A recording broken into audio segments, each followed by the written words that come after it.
Okay, that's the go-ahead. So this afternoon, right after the post or during the post-lunch slump, I'm actually gonna try and push some of this back to you. Do a bit of a practical workshop, go through some of the practical approaches, but as well as taking questions and listening to the room about what the needs that you have for some of these tools, and to do some social media and web archiving. So this afternoon session will cover some of those tools that you've already heard about. So I'm going to start with some of your I'm going to start with an overview of some of the methods and practical things to think about when doing web and social media archiving, sort of on an individual or small scale level, and then go into a couple of, I say tools lightly. One of them is a real tool. One of them is an approach you can take for just sort of very quickly grabbing some of your social media content. And then Anissa is going to level us up and do a proper overview of Web Recorder, which she talked about in conjunction with the project that she ran collecting digital posters. And then as the last parlor trick of the day, we have the two creators from George Washington University who helped develop the Social Feed Manager tool, which you've also seen mentioned today. So you'll actually get to see under the hood and see how that ticks.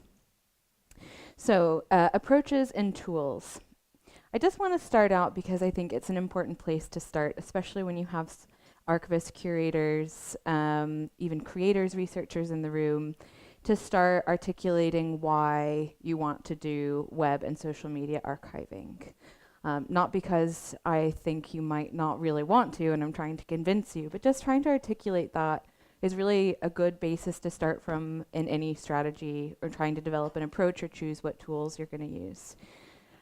So first response session of the day. What do you think? Why are some of the reasons people in the room are interested in archiving web and social media content? No wrong answers. Okay, Tim, you can go first. Oh, we've got a mic coming.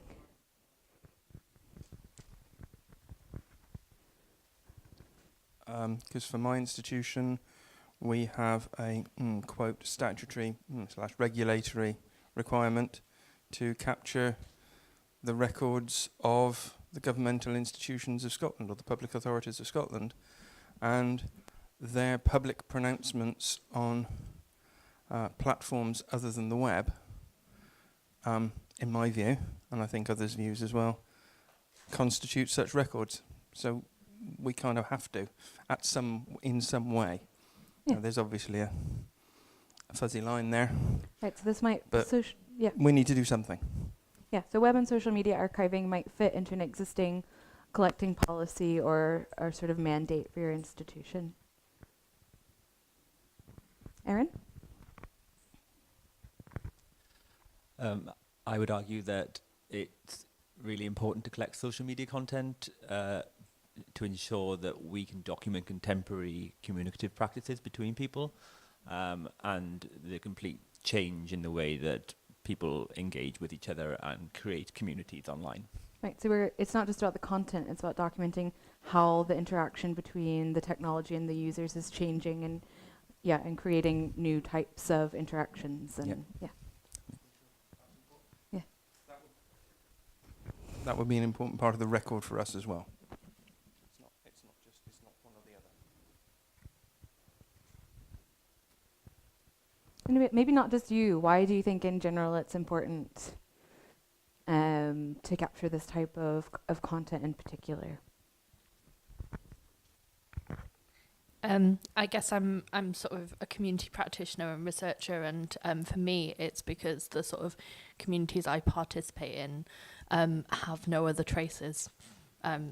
So it's a sort of I guess effective and necessary thing to do. So it is the only record of this community's sort of interactions.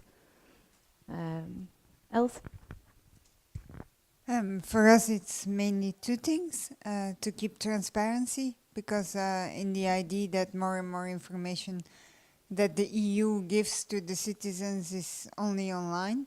So, and then we change it and it's not there anymore. So imagine Brexit.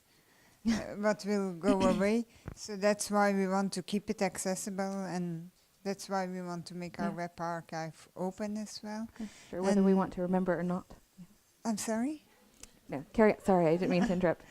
And the second point is that we see it as part of the EU heritage, cultural, historical, social, etc. And that's also why we want to keep a trace of it. Yes, that's increasingly an important cultural record that will make up kind of the body of resources that researchers look to in the future to piece together kind of an idea of where it all went wrong, of what society was like now and how we got here. Nicola? Because it's ephemeral, so we've already seen some of these platforms come and go. Friends Reunited is an example, and we think that Twitter and Facebook, for example, are pretty stable, but they are corporates, and so they're not necessarily going to be around forever in the form that they are around in. Yes, so I've sort of put this argument forward before because often web archiving exists in a slightly different space, slightly different journals, slightly different Twitter hashtags, slightly different conferences than digital preservation does, and bringing them together sometimes requires explanation. But I think because of that ephemeral nature of websites, by definition, web archiving is an intervention to ensure that digital content that otherwise would disappear is captured and it is preserved. So those, I think, are, at least cousins, if not siblings.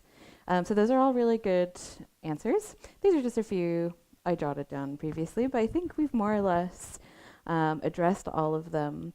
But just a couple that weren't explicitly stated is how often web and social media content are important contextual information or supplement other records, that otherwise it's very difficult to make sense of them if you don't have a way of tracing the context that they existed in, what was happening in the news, or what events led up to this particular thing happening or occurring.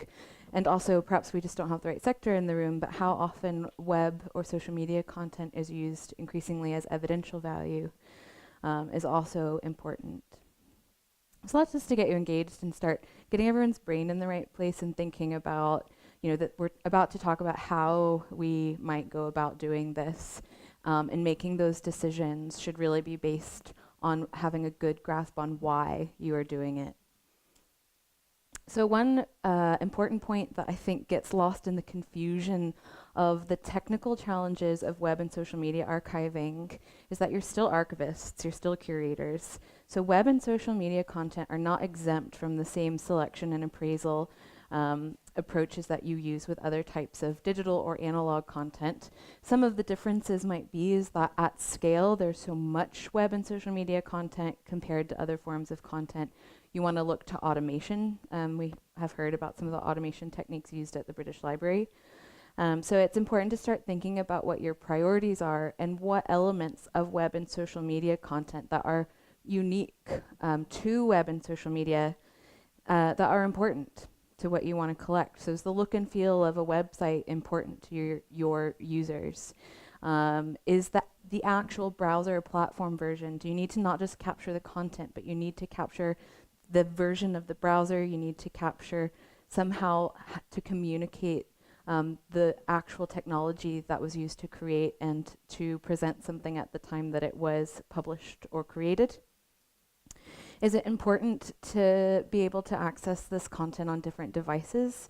Is this primarily accessed by users and creators on, say, iPads or tablets or on phones? And is that important?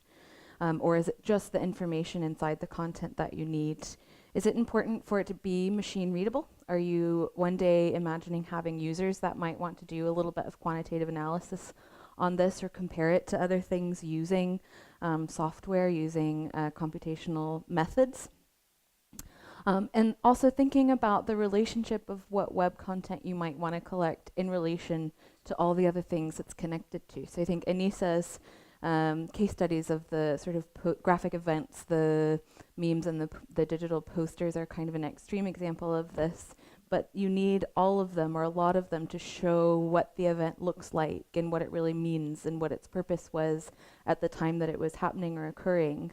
And that is true to some extent with most web content, is that the images that are embedded or events or real world things that it's responding to might be necessary to really understand the meaning and significance of that content. And transparency. So this is something that I hadn't thought about until researching for the Preserving Social Media report, is how much the technologies that are available shape the content that's being shared, and to think that through and to make sure you're recording that in documentation so that users in the future understand the context and the environment that these things were created in. So one extreme example is when Twitter was only 140 characters. So that shapes how people share things. It explains why we have things like bit.ly and other shortened URLs. It explains why people use sort of shortened versions of words, and it helps give context to why certain digital web and social media content looks and acts the way that it does. And given that these platforms and technologies shape the content that's being created, the archiving tools that you use will also leave an impression on that content that you're archiving. So being clear about what methods and tools you're using, what the limitations are, what might not be obvious to users in the future about what they're actually looking at in this archived form. So again, thinking about what you're collecting and why. What is the function of it? Who does it belong to? What is its context? And so just to compare very different types of digital, of web and social media content. This is an example of an artwork created on Instagram, and it can be found in Rhizome's Artbase archive by an artist called Amalia Ullman. And so this artwork is really dependent not just on Instagram on a platform, but on this version of Instagram, how it looks, how she used the color scheme.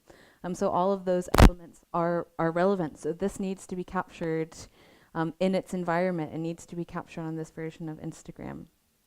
And then you have more organizational web content, which is again different. So I've got the DPC website. So that's our institutional, not-for-profit sort of homepage, but it is also a really rich resource of reports and guidelines and webinar recordings.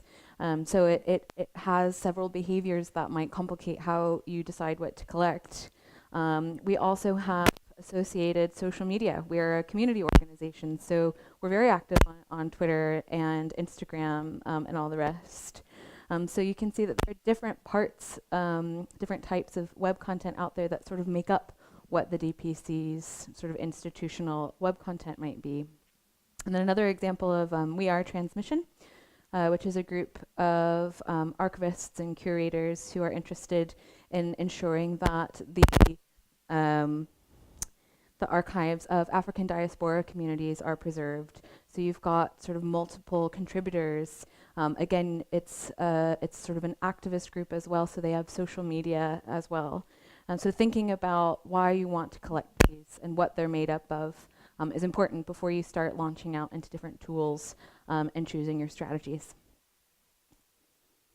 So what are some of the challenges specifically for social media? And just to say that increasingly the line between the web and social media is very blurry. Despite the title of this talk, I think it's not necessarily useful to distinguish between the two because social media is web-based. And you will increasingly see, as we've already seen, the evolution of the technologies used to develop the web, and that will just continue to evolve. So while there are some differences between how social media acts and what the complications might be to archiving it, for instance, that it's user-generated information, that line is blurry, and that some of these issues you do need to consider with other types of web content that you might label as social media. So one of the issues Anissa's already pointed out is that social media is a conversation. And just full disclosure, I'm not the first person to say that. I think I got that from an article by Helen Hawksu, who used to work for the British Library on the UK Web Archive. But I do think it helps you think about why it's a challenge to select and appraise social media, is because there are so many different users that are involved who might be using different social media services and cross-linking and trying to isolate where your object or your collection starts and stops is complicated by that. Also, all of the embedded media, we've talked about the limitations a lot of these archiving tools have for collecting audiovisual material, moving images, as well as URLs. What are you going to do about URLs embedded in social media? Are you going to archive all of those URLs as well, so that when you have the social media post, it will link out to the archive version that was more or less the same as when that social media post was made? Or do you just sort of rely on it being available on the live web, or if it disappears? Tough. Other complications that have been mentioned, that people don't consistently use hashtags. That's not necessarily a reliable way of capturing all the relevant social media content you might want. There are simply spelling errors. People spell things wrong, so their tweets aren't included in a keyword search.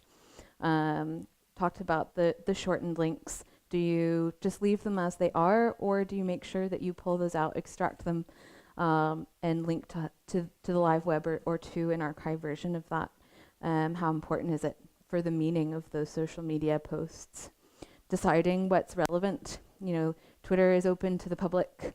You know, different people may seem to be discussing the same thing, but it turns out they're completely different. So deciding what's relevant and how you make that judgment. And rights and ownership. And I will come back around to some of the sort of legal and regulatory issues around web and social media archiving. But as has been mentioned, these are the words and expressions and creations of individuals who are not necessarily professional publishers who recognize themselves as such. And it complicates not just the legal approach to what you can capture, but what the ethical sort of codes and what sort of ethical considerations you need to think about before selecting content to archive. So like I promised. So ownership and intellectual property, you know, that can affect a lot of different content because it's individuals creating and sharing things that they own and that they've created. But one sort of greater sticky complication, particularly with social media, but also with other forms of web content, is data protection and privacy. So it's taking into consideration, you know, on the one hand, things like GDPR and legal regulations that govern individual privacy, but actually thinking about, while these might be rich, important resources to have collected and in archives, making sure that you understand the full repercussions of having those available or captured in an archive, and to what extent these people are aware, users, individuals represented in websites and social media platforms, understand that their content might be captured in an archive. And then particularly for social media, and one major restriction to archiving social media content are the platform terms and conditions that govern how you can use and access information on Twitter and Facebook and Google's platforms, and all the ones that I'm sure my younger siblings all use and I've never even heard of. So some of the generic types of policies you might see with social media are the terms of service, which govern how you can use the platform. The user agreement, which is kind of more about what the platform promises the user. So Twitter, for instance, promises users that if you delete a tweet or you change or delete your account, no one will ever be able to access that deleted content again, which of course as an archivist you're like, so that can cause some problems as well. Their privacy policy, again, linking to what they've agreed to protect for their users. And then the sort of all-important developer agreement or developer policy, it's sort of worded differently platform by platform. But this one can be very restrictive if you're trying to use a tool that pulls from a platform's API. So those application programming interfaces are a way of just extracting the data itself. So you're not trying to copy it using a HTTrack crawler. You're actually sort of getting the source code that's full of metadata. And while that's a fantastic archival format, it is tightly governed by these developer agreements because they want to ensure that they can protect and control who has access to user content, mainly because they can sell it. So that's just something to keep in mind. And the one issue that has been, I think, contentiously discussed and no absolute decision ever made is while you may be able to navigate the terms and conditions of platforms in order to find a way forward to archiving and sharing social media content, you have to decide within your own organization if these platform legalities are good enough and do they protect users well enough.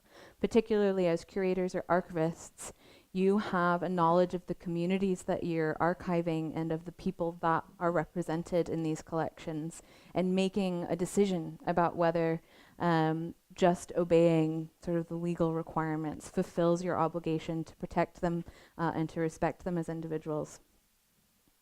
So yeah, I realize I didn't just present an answer, but it's just to make sure you're thinking about that as well. And this is not, sorry, I don't know why I keep crackling.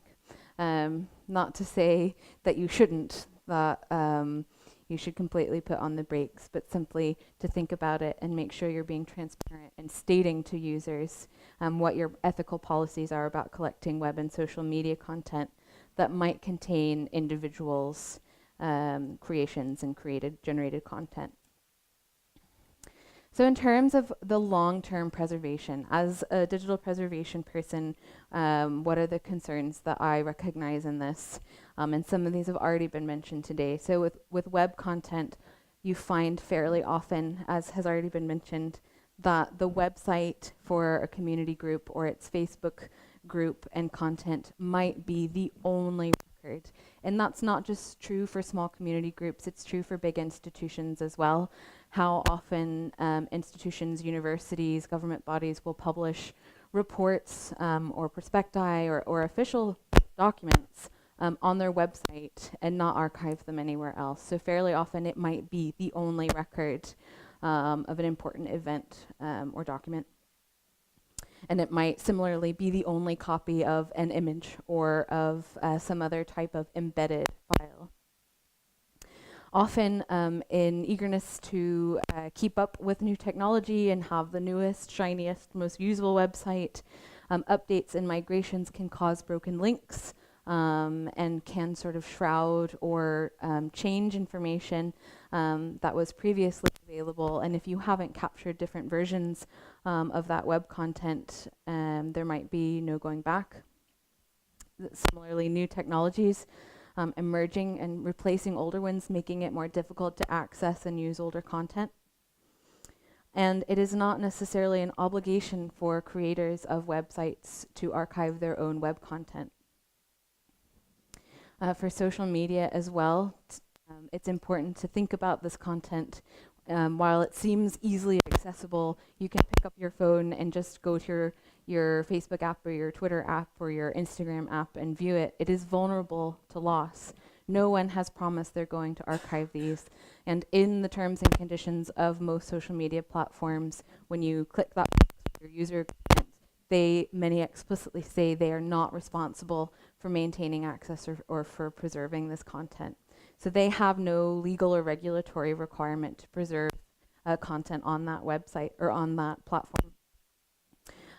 Changes in platform policies and ownerships change quite frequently, which is a challenge for archives because you may create or start down the road of a particular strategy that relies on the policies being a certain way, come to find them change and have to rethink your strategies. Also, historical data is less commercially valuable to these platforms. So through data resellers, so for instance, Twitter's data resellers, GNIP, you can purchase, often for exorbitant amounts of money, old data. So even if you didn't capture it at the time, But even these data resellers can only sell you this data if they have it themselves. And the older data becomes, the less valuable it is for them to sell it for things like consumer analytics. And it is expensive for them to curate and store this information. Right, so we've seen examples of this already with GeoCities in 2009 shutting down with the loss of lots of user-generated content. TwitPic, which was shut down by Twitter based on a change to their terms and conditions in 2014.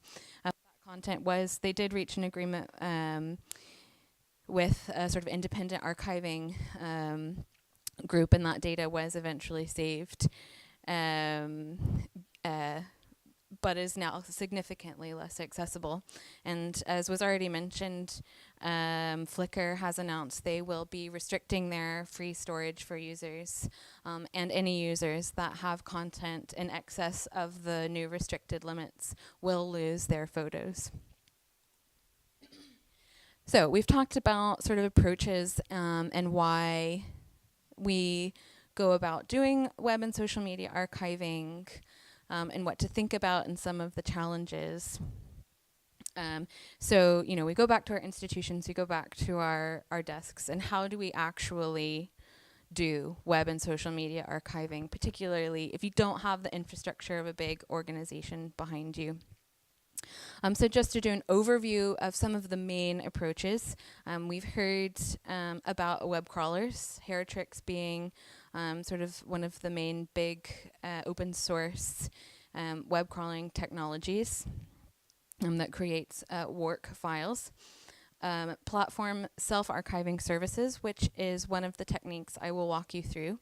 This is some of the platforms provide some limited abilities and functions to download your own social media content.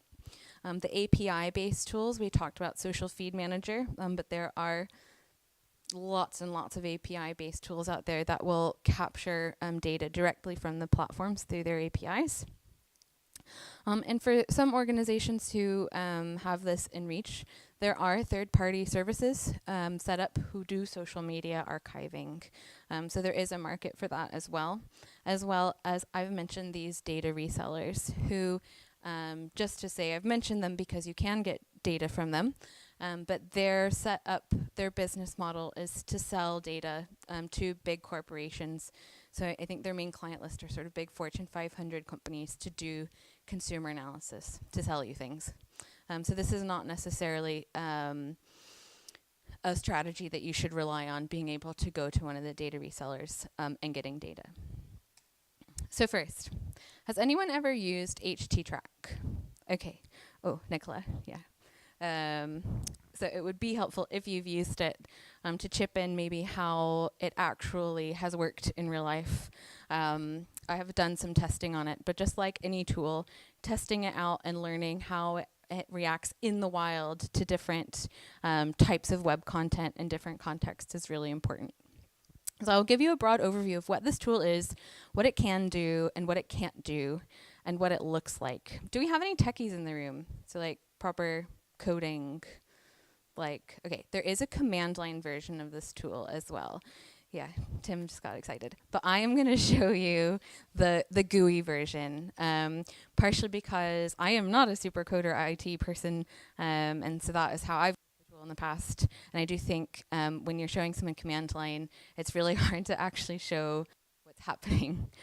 So HTTrack calls itself a website copier, and that is a pretty precise explanation of what it does. So what HTTrack does is it downloads a website to a local directory, and it calls this a mirror, that it's mirroring the website. So the version that I used for Windows 10 is WinHTTrack, and that is good backwards to pretty much all versions of Windows. It's a very robust tool. And there's also a version called WebHTTrack for the Linux Unix environment. And like I said, command line is available for all of that. It allows you then to access this downloaded mirror of your website, both online and offline. And it also lets you update a mirror. So you can go back in 6 months, run it again, it will find everything that's changed and update your archived mirrored version. If it's a rather large website or collection of websites, it is possible to pause it and then resume it later. So you don't have to sit down and watch it for 6 hours. You also can capture the files embedded within a website, keeping in mind there are limitations to what it is capable of copying.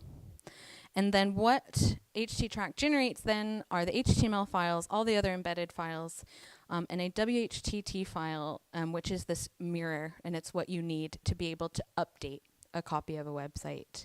And then your index.html for sort of review later on. So this works best on simple, what I've described as flat websites. It does not handle big dynamic websites, so it is increasingly maybe not as useful. But if you have no other recourse for copying an entire website, this is great for just giving a high-level copy of all of the content that you've put up on a website. So to give an example of a time I used it was working on as a project officer for a big EU-funded project. And the web provider that ran the website for that project wanted to upgrade our content management system. And we'd had complications with them in the past. So to be safe, I wanted to have my own copy of that project website. And it was all fine. There were lots of broken links, but nothing was actually lost. But it was reassuring to have this backup while the upgrade was going on. Nicola, when was it? Did you test this for a specific use case?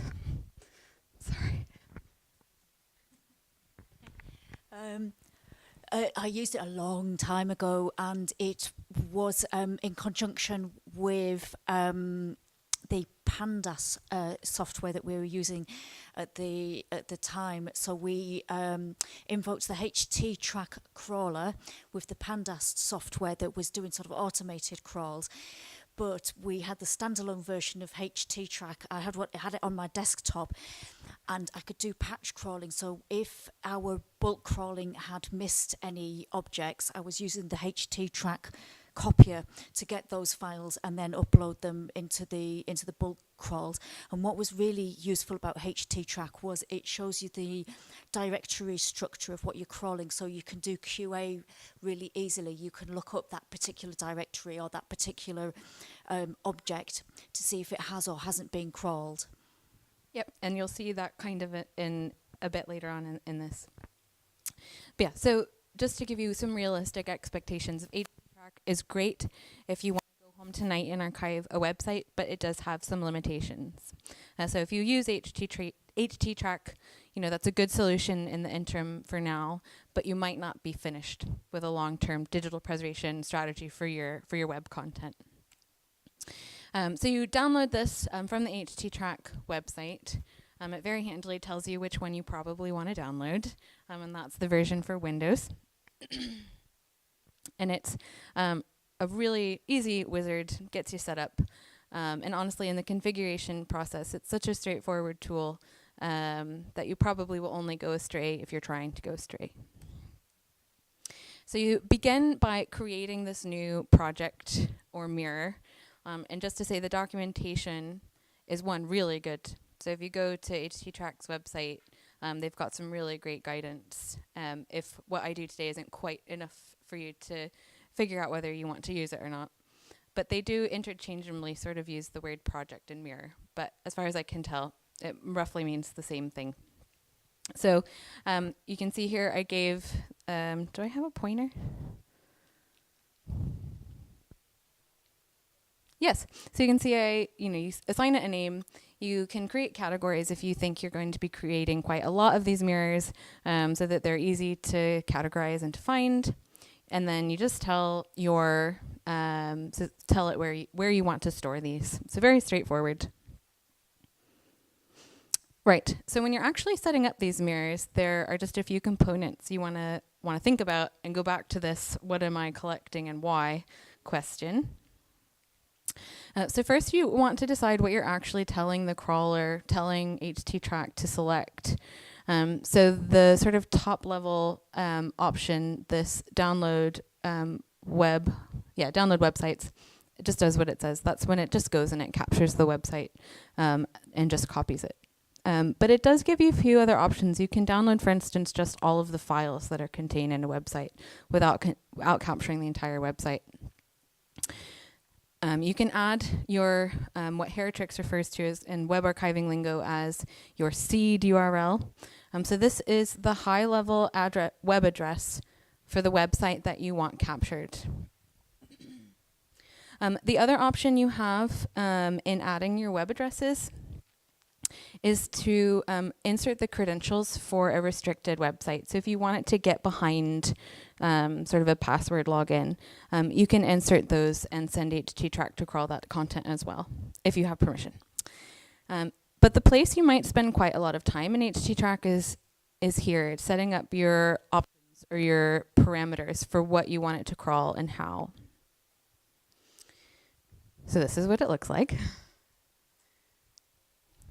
So this option, the browser ID, I just want to point out one sort of clever function it has, is this HTML footer that lets you embed this little line of code in every HTML file. So you can see here I've entered the version of HTTrack that I used and the date that I crawled it. So if you ever need to go interrogate just those files, there is a way of embedding some metadata into those mirrored files. In the log, index, and cache, just a few important things you want to make sure are clicked. Is this create log files? If you don't have those log files, if you encounter a bunch of errors and there are lots of problems, you have no way of knowing what happened. So that is where you go and check and see why certain pages weren't copied correctly. And also making an index so that you can go and browse that website online later to see how the mirror compares to the live website.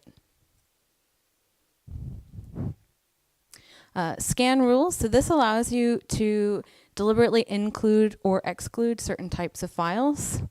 So you can see here how you go and sort of tell it really specific file types that you don't want included. And you can add several of those. So if you don't want any video files or certain type of video file, you can tell it to not even bother trying to capture those. Limits. This is very important if you don't want HTTrack to try and copy a website for 10 years straight. Especially if you're not sure how big a website is or how big files might be that are contained on the website. So for this crawl, you can see I have set the mirroring depth to 3. So this is also similar if you've heard of the term hops. So this is how many clicks the HTTrack will copy. So 3 means it will copy that high level dpconline.org plus 2 clicks away. And I think I mentioned earlier as an example, dpconline.org, our website, has quite a lot of content. So if I just let it go forever, it probably would actually take like 10 years for HTTrack to crawl the website. You can also limit the overall size that you want the entire copy to be. You can tell it to pause after it finishes downloading this limit. So if you know you have limited disk space and you want to fill it up and then pause and then clear it to sort of backup storage or another form of storage and then continue downloading, you can tell it to do that. You can also limit it by time, by connection speed. So this is just important in terms of controlling the mirror or the crawl that HTTrack is doing. Flow control. I love the names of these options, by the way.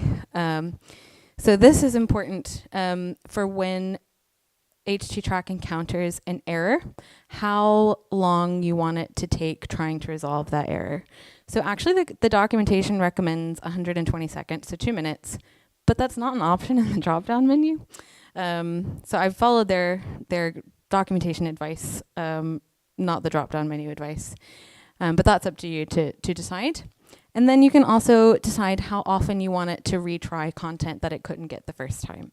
So I probably wouldn't put 6 million in there in case it's just definitely not happening. So in build, this is what Nicola was talking about with the with HTTrack mirroring the structure of the website in the directories, which makes QA a lot easier. So everything in this build tab is kind of about what the outcome is going to be and how that looks. So this is where you tell it that you want it to mirror the site structure. But if for some crazy reason you didn't want it to mirror the site structure, say you just wanted all of the files in one folder, you can tell it to do that too. And the other thing that I think is useful is this no external pages, which basically is telling HTTrack that when it presents the mirror, if you click on something in the archived version, the mirror, that has not been copied, it will take you to the live web if it exists there. But if you click this, it will tell you that's what it's doing. Otherwise, you have to sit there and watch to make sure that it doesn't flip over to the live web and you don't realize it's not been captured. I'll show you what that looks like in a second. Yeah, so in the spider, if you don't accept the cookies, it will also limit what HTTrack will capture. So then after you've set all of these options, again, those options are how you think about, it's sort of the curatorial part of deciding what you want to capture. You can either just launch it, which is, if it's just a small website or small thing that you want to catch, you can go ahead and launch it. But also if you want to delay it, you can save those settings. You can also give it a time that you want it to start. So this is sort of part of web archiving etiquette, so that during high traffic times, you're not overloading websites. So you're not interfering with live users who just want to use that website. So you might set it to start crawling at midnight or 2 a.m., although maybe that's when a lot of users are actually using websites, I don't know. And while it is copying, you can monitor what's happening. So this was useful while I was watching it. It was trying to collect a file it was really struggling with. It was really holding everything up. And I had put a time limit on it. So I didn't want it to spend loads of time loading one thing. So you can skip that and maybe go and capture it later. You can also see just in sort of 4 minutes in, we already have an error. The other thing is you can pause this while it's going on. I think I mentioned that earlier. You can pause a copy while it's happening. And modify your options. So I had initially set this for 10 minutes and then decided I didn't actually want to sit there for 10 minutes and watch it. So I paused it, went in and modified the time limit. So that way you can control the tool while it's working. And then when the mirror is complete, you can view that log file of everything that occurred while the tool was running. Sorry, forgot I was using the pointer. Or you can go ahead and browse the mirrored website on your browser. Right, so just to show some of the things we've talked about. So this was the log from my test. And you can see here quite a lot of 404s. So that was the main error that it ran into. So about 1.5 years ago, we migrated our website and upgraded it to a much newer web platform. And this was a big problem, was making sure that all the links were still intact and that things still linked to the right place. So this was not a surprise. And maybe even kind of proud that it wasn't more.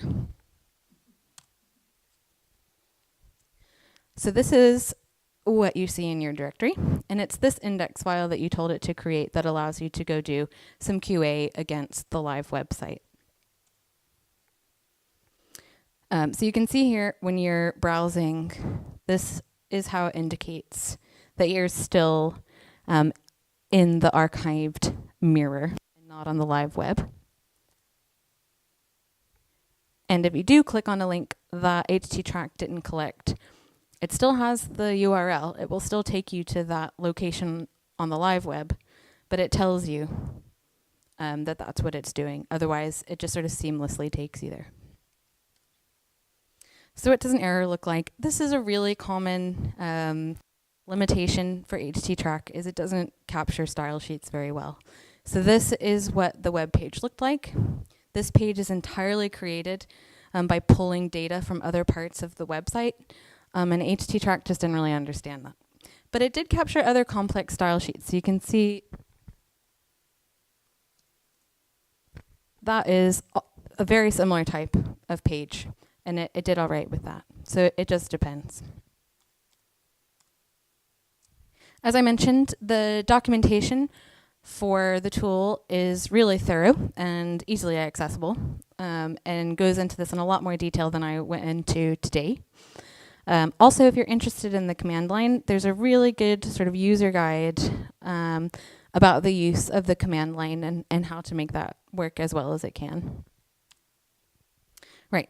Does anyone have any questions about HTTrack before I just launch into the last bit?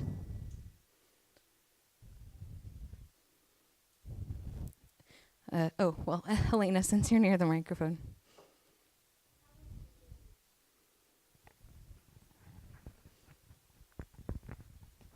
When you were doing this test, how long did it take you to do it? Well, so I'd used the tool before, so I sort of reminded myself that bit didn't take very long.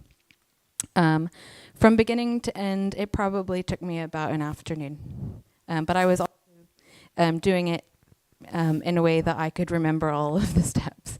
So it might not take you quite that long. I also wasn't concerned with capturing the entire DPC website. That would have been a much bigger challenge.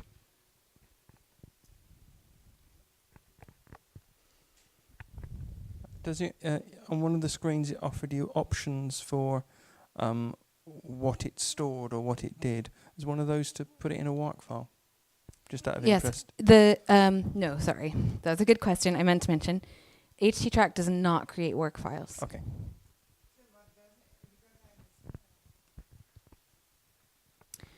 And I did have a look, but for a tool that might be able to convert HTTrack outputs into a work file with no luck. So if someone knows about that or would like to host a hackathon where we figure out how to do that, would be great. I don't really know how that would work, since the way the work file is generated by something like HTTrack. I don't know if there's a way to go backwards to do that, but else was that? Yeah, I was just wondering in what kind of format it's saved. Yeah, so it saves all of the HTML files and all of the other content type files that it captures, and then it outputs this .whtt that can be opened and used only by HTTrack. So like I said, this is a good approach that you can learn and do quite quickly, but it is not necessarily the end. You're not necessarily finished with doing the preservation once you've captured this content.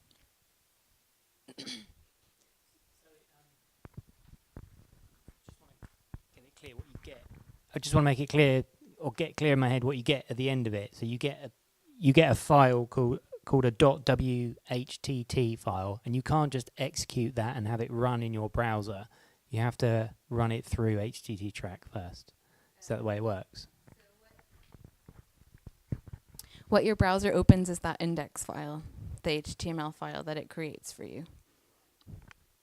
So you do have the HTML files. And you can also tell it to collect all of the documents and images that it collects into separate folders so that you can parse that content and deal with it separately. Is everyone going to go home and try HTTrack? So your Christmas homework? So when you do that, it rewrites the URLs inside the pages to point. So the thing you've got, the blob you've got inside a folder, is internally consistent, and the index file allows you to browse that as if you were browsing the live object, but it's actually moving you around inside the blob that you've grabbed. Okay. And the WTTF thing is all about what the crawler would do if you asked it to do it again, to track what it got the first time and what has changed the second time. Thank you. Yes, that's the official term, is the blob.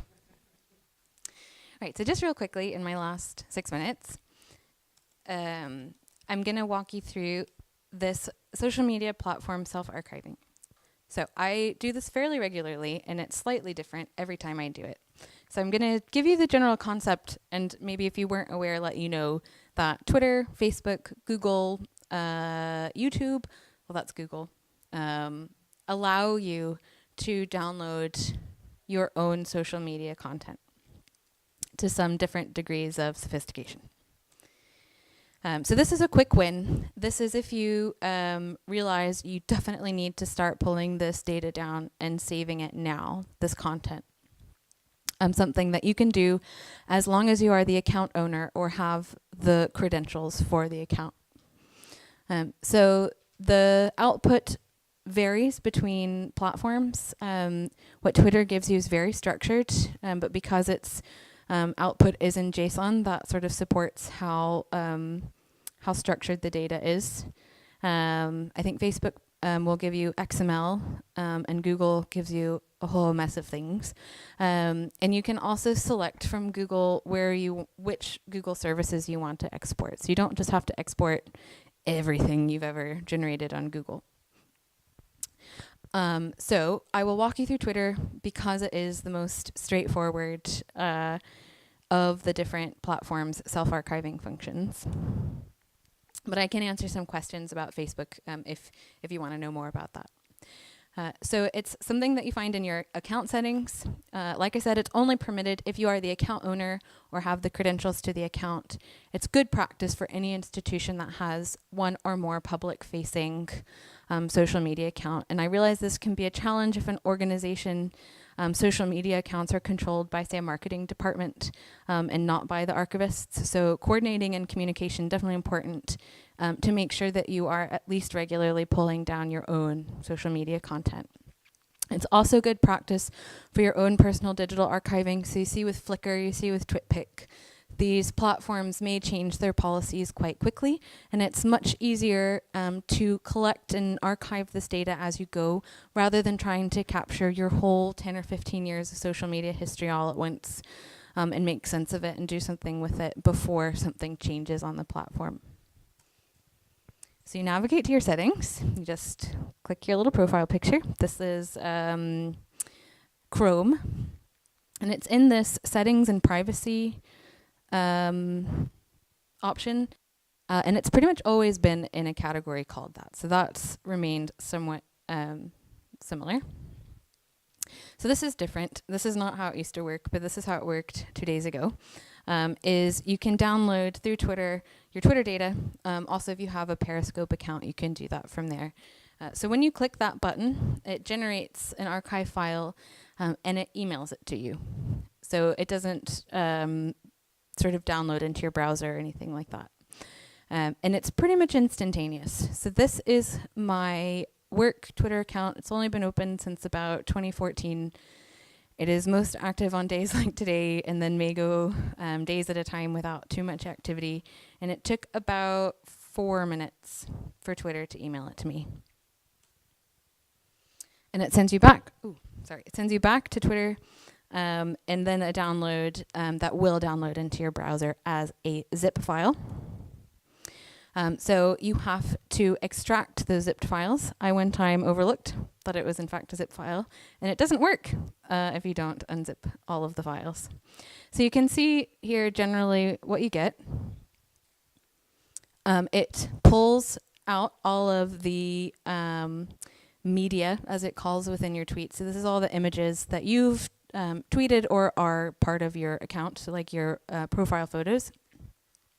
It also pulls out any media that you have sent, not that has been sent to you, but that you have sent out in direct messages.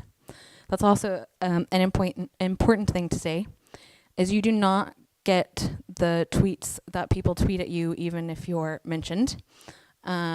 You do not get replies to your tweets. You only get data that you pushed out. That said, in these individual, well, you can't see them here, but in the individual tweet JSON code, it will show you that someone replied, and it will give you the handle of the person that replied, and it will give you a tweet ID that you can use to go find the tweet of the person who replied to you, but it will not let you download it. It won't let you download the tweet content.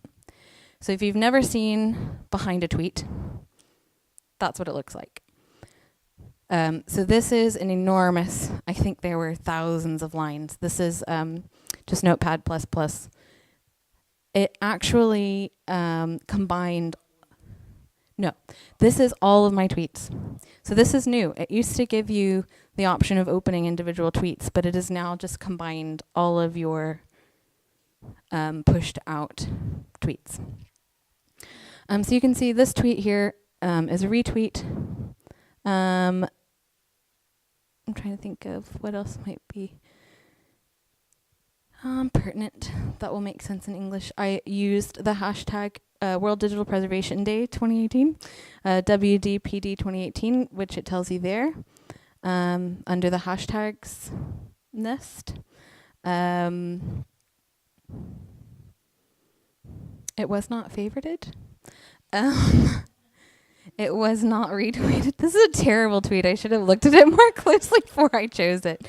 But so you can see, once you get past this massive file of just code of a markup language, you can make sense of it, and you then have something that can be replayed later. And that's me exactly to time.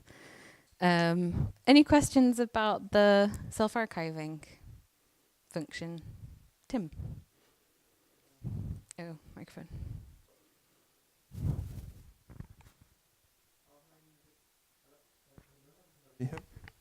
There we go. Are there any ubiquitous tools that will parse that enormous file Yes. and give you access to the tweets in a way that makes sense as opposed to a way that is structured? Yes, I'm struggling to try and think. Social Feed Manager might do it for you. Yes, there are lots of tools out there. Okay. So many tools to the extent that the hard work is going to be finding the one that you want out of the many that are available. Right, okay, that's cool.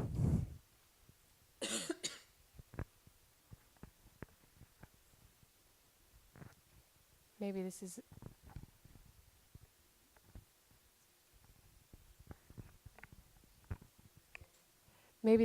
not the right place for this conversation, but like I do some collaborative stuff with people, and we use Google Drives and Google Photos, and I saw there you had a Google download function. What's the best way to back up, let's say, a Google spreadsheet? Because I've tried looking that online. It's really hard to find good advice on that. Right. I would want to go back and see how the Google data download works. They are careful about permissions, so it might be, again, as long as you created the spreadsheet, there might be a way. And I'm so tempted to say just pull it down, but I realize you lose some of the functionality in the spreadsheet itself.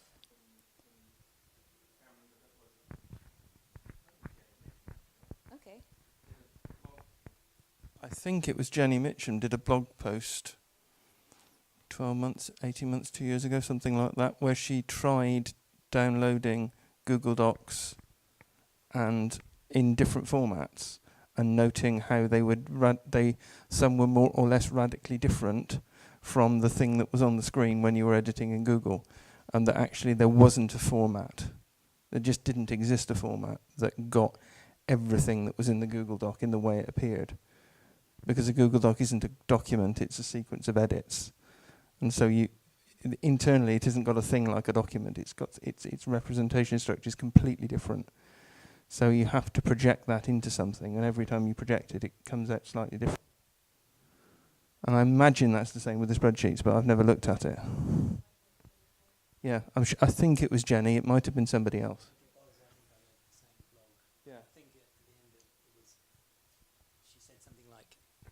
I think I read the same blog, and I think she said something like, you'll need to capture it in several different ways in order to preserve the one document to get everything that you need. Yeah. And just to say, that can be true of a lot of different websites and things, especially if you can view it on your laptop, on your mobile phone, on different browsers. In some cases, that is important to be able to capture things in different ways. So you've got different avenues in to really represent how that website or web content was interacted with and used and understood.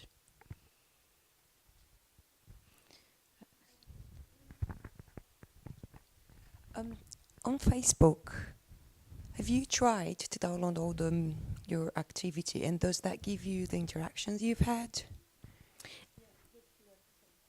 Yeah, so every interaction. Yeah, so when you download it, basically just gives you everything, every like you've done, every and back and forth, anyone who's liked you, all comments from other people, everything. what it doesn't give you are direct messages from other people. So I know Messenger is now kind of a separate app. But the first time I ever downloaded my Facebook data, maybe 5 years ago, it gave you all of that. And then later, re-downloading it, it gave me the text of direct messages, but not the name of the person who sent it, which is, of course, a bit weird because it's like, well, I obviously know from context this is from my mom, duh. And then later, eventually, all I could get were my outgoing direct messages. But I've not done it in the past maybe year, so I'm not sure if they've started including, yeah.